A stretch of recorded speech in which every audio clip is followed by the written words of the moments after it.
Ce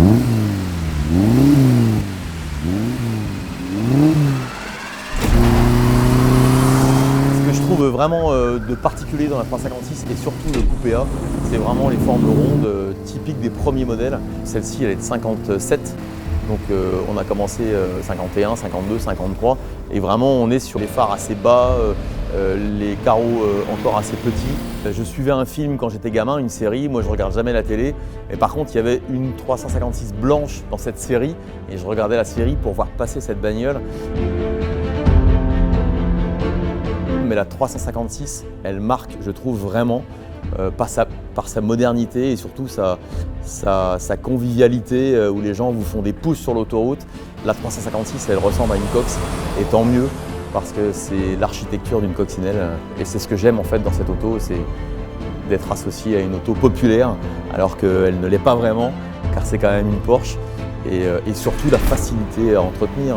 Je ne suis pas mécanicien, mais je peux faire un vidange tout seul, changer un roulement, etc. Et ça, c'est vraiment facile pour moi, contrairement à des grosses autos avec des gros moteurs, des V12, etc. On ne peut pas entretenir tout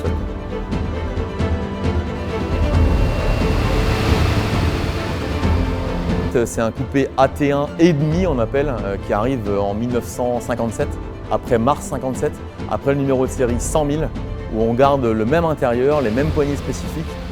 Cette auto était déjà logotée Carrera, l'ancien propriétaire s'était fait plaisir, sûrement qu'il rêvait d'en avoir une et du coup il s'est fait plaisir en mettant les logos. C'est pas une vraie Carrera, mais moi j'avais quelques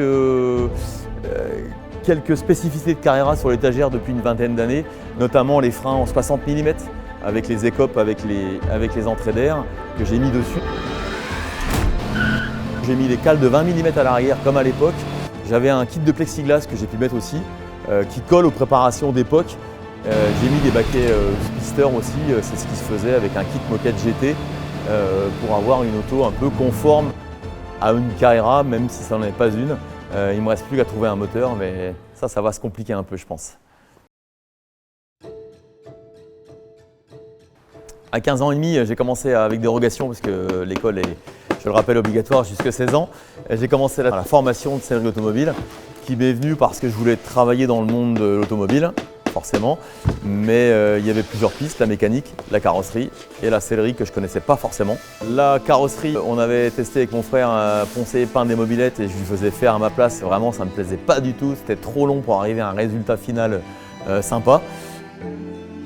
La mécanique, je trouvais que quand on va chez le mécano, c'est parce qu'on est en panne et ça ne me plaisait pas en fait de voir les gens pas contents ou qui ne veulent pas payer. Voilà, vraiment, ça ne me plaisait pas. La modernité sur une 356, c'est que quand on démonte une auto, il m'est arrivé de restaurer plusieurs 356 et déjà en une journée, je pense qu'on peut démonter une 356 complète et tout est bien monté, il n'y a rien à réinventer en termes de mécanique. On peut améliorer bien sûr avec 2-3 détails, mais même en termes de sellerie, qui est quand même mon métier de base, que j'ai orienté dans la 356 et dans la 911 classique, 914, etc. Tout est bien monté dans une Porsche en fait, contrairement par exemple à une autre auto, même française, Facel Vega ou autre, c'est bien plus compliqué, même les italiennes sont plus compliquées à démonter, à remonter. La 356 c'est facile, en une journée vous avez démonté une auto complète.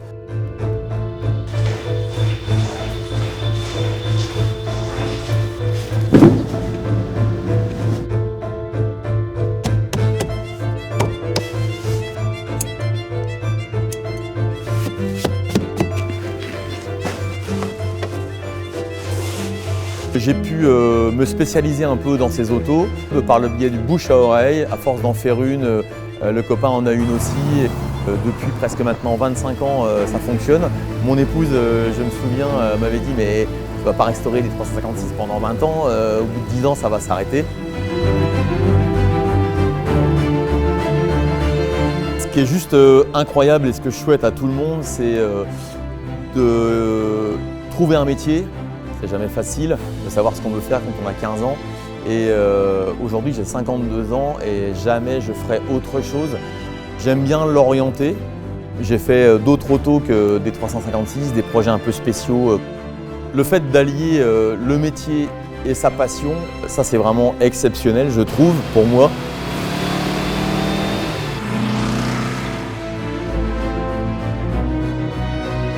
Elle ne m'a jamais déçu entre guillemets. J'aime la regarder même si je ne roule pas avec, j'aime rouler avec. Avec les baquets, le confort il est juste incroyable.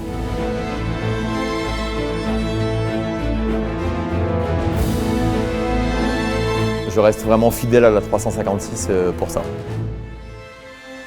Je m'appelle Jean-Philippe Duval, je roule en Porsche 356 depuis 25 ans.